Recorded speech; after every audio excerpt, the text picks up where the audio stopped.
कि अजीत अंजुम पर FIR democracy के लिए खतरा है, लोकतांत्रिक मूल्यों के लिए खतरा है।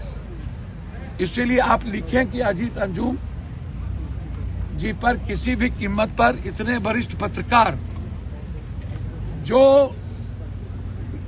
इस चुनाव आयोग की गलती को दिखा रहा हो और उसके बाद उस पर इस तरह की ज्यादती यह लोकतंत्र के चौथे स्तंभ पर हमला है।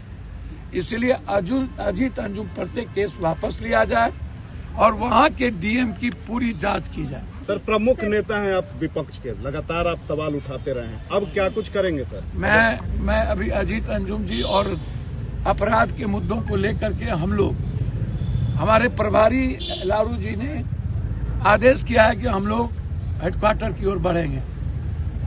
उसके बाद हम रमाकांत जी और पटना के कई मर्डर, चाहे वो मेहता जी हो, चाहे वो मिश्रा जी हो, मोटरसाइकिल गैरेज हो, चाहे बैंक वाल को मार के फेंक दिया गया हो, इन सारे मुद्दों को लेकर के मैंने हाजीपुर की एक बच्ची के साथ बलात्कार करके मार दिया गया।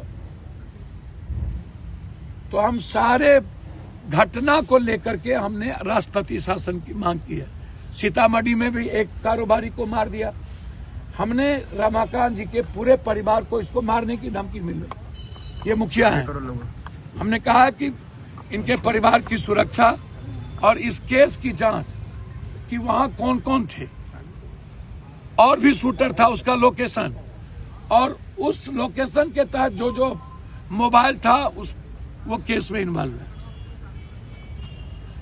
और वो पैसा के चलते मर्डर नहीं है, बालू माफियाओं ने पैसा दे करके रमाकांत की हत्या कर। रमाकांत जी पर कोई केस नहीं था और अंतिम कील साबित कर दिया पारस। अब पारस के बाद कुछ नहीं बचता और नीतीश कुमार जी का शासन है नहीं। इसलिए हम हाथ जोड़ करके हम बिहार में राष्ट्रपति शासन चाहते हैं। ललन सिंह जी की मटन पार्टी को लेकर खूब सियासत